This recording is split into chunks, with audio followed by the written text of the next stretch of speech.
To brisanje meje, pa porazdeljevanje, bo pa omogočalo to, da se bomo vsi skupaj fokusirali na tiste naše osnovne kompetence, ki jih imamo.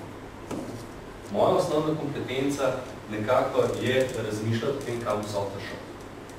Vaša osnovna kompetenca je narediti bilanco, ki je računovodsko pravilna, davčno vzdržna pa optimalna. Zakaj bi mogo jaz to početi, če ste bili tisti specialisti? Moja firma se prav fokusirala na izdelavo softvera, vaše na izdelavo bilance. Začeli se nam bojo pojavljati e-svetovalci. Če pogledamo pravzaprav v recesiji, kaj se bo dogajalo z svetovalnimi storitvami. Budžeti zanje so nam krčeni. Cenovno pritisk je tam. Po drugi strani imamo pa strica Google, pa internet z mnoštvom enih uporabnih informacij.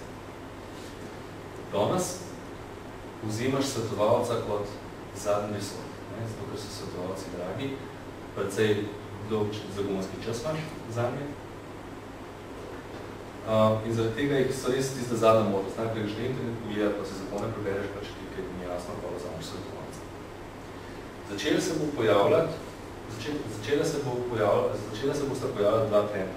Prvi trend, ki bo, je to, da svetovalca, ki ga bom hotel nekaj vprašati, bom najdel prek interneta, bom verjetno komuniciral prek njega prek Skype-a, ali pa, če bom mogel pogledati neke moje davčne knjige, glede na to, da jih imam itak tam na enem strežniku, mu jaz to dam pravzaprav dostop, da ne gre pogledati moje podatke, da ne bi bolj produktivno. Tukaj znotraj se pojavlja spet tretja priložnost za računovodske servise. Danes, če pogledamo Pantone uporabnike, danes Pantone uporabnik pokliče Yamaha Ecos, pač enega od teh naših partnerjev, da zve, kako utipka račun noter v računalniški sistem. In pokliče vas, zaradi tega, da mu poveste, katere elemente mora imeti noter v računu. Jaz mislim, da se bo vedno več tega svetovanja, tudi kako iz področja informacijskih sistemov, kako naredeš potni nalog, kako napiš nek ta dokument, da se bo preselil v računovodske servise. In imate tukaj pravzaprav zelo visok potencial ponujanja dodatnih storitev, ki so bistveno bolj plačane kot pa knjiženje ali pa razdelava takih zadev. In to boste lahko počeli preko interneta, s community za samostalne zakone. Druge dve stvari so pa pravzaprav čist tehnika. Računalniki delujejo vedno bolj pametnejši.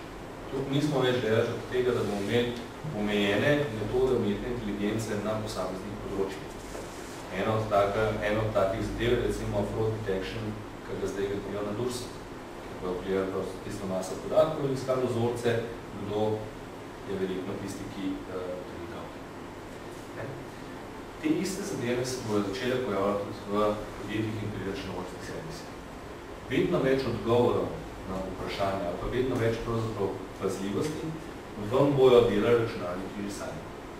Ena od stvari, ki smo jo opeljali v Pantheon v zadnjem letu, je tako imenovan autodoktoring, kjer pravzaprav Pantheon čez noč zmele določene podatke in ti zjutri, ko priješ v službo, imaš tam na opravilni listi, rečeno, tele temeljice so neuravnotežene, tale zaloga je padla negativo, tole pa tole moš pogledati, poglej si prosim še, tele pa tele podjetja so šla v blokado ali pa stečaj, ti imaš pa tam še odprte pozicije, da je prosim skriži to, da je v izvršbo, prijavi pa stečaj postopek ali pa odpiši te terjane.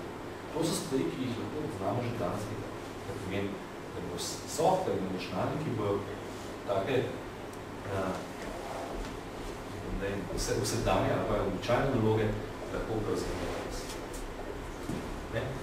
Poleg tega bojo taka orodja pomagala dejansko na vseh nivojih v podjetju.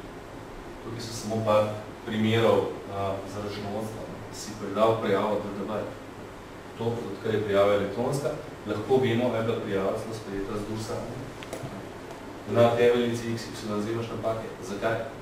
Vsi vemo, podjetnik tam se je odločil, da popravi račun za 2 mesecev.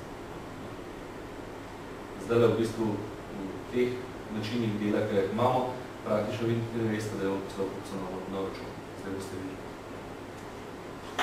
Ali pa že tiste svetovalne stvari, ki so mogoče mečkaj naivan, ampak jih pričakujemo od svojega računovodja. Če vam jaz milijon v zalogah, pa 100 000 evrov na računu, to je fajn mesec v teh časih, potem jaz nekako pričakujem od računovodja, da me upozori, da vam mogoče malenkost preveč kapitala vezan na zalogah, pa da bi bilo zelo dobro te zaloge začeti pisati, ali pa mogoče štartiti kakšno prodajno akcijo. Če bi mi računovodja povedal še, da vam LCD ali pa da vam navadnih televizorjev preveč, zato ker se prodajajo samo še LCD.